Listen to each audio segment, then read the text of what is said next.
Autrefois, il fallait regarder, voir, écouter la nature, puis il fallait aussi écouter les légendes de nos grands-parents ou de nos parents. Souvent, mes parents partaient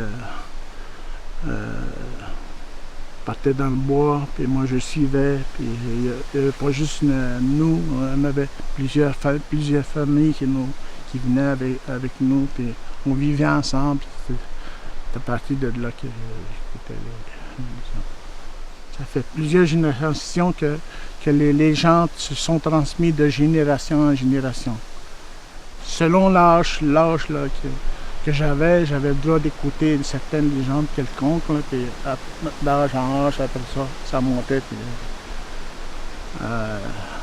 quand j'étais plus vieux, là, c'était plus quelque chose de spirituel. Là, puis, quand un enfant devait commencer à chasser un gibier quelconque, il fallait qu'il apprenne les techniques. Il fallait qu'il apprenne les techniques par la légende.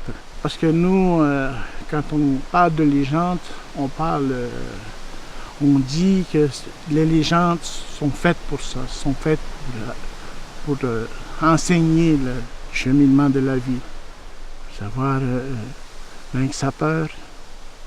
Il faut savoir aussi maîtriser son mode de pensée, la contemplation de la nature, le respect de la nature, l'harmonie aussi de la nature. C'est très fondamental pour chaque être humain. Peu importe la race, c'est très, très important. C'est ce que nos grands-parents disaient. Ils disaient, même si un enfant dort, il faut lui transmettre toutes les choses que tu sais. Il n'a pas écouté, mais à un moment donné, ça revient, ça.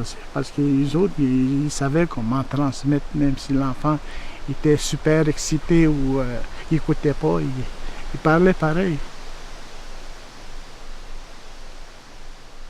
Quand j'ai débuté à enseigner, j'enseignais notre langue maternelle. Puis dans mon programme, il y avait toujours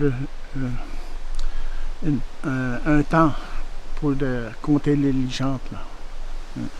J'ai le devoir, moi aussi, de transmettre toutes les connaissances, les légendes que j'ai apprises de mes grands-parents, et ainsi de suite.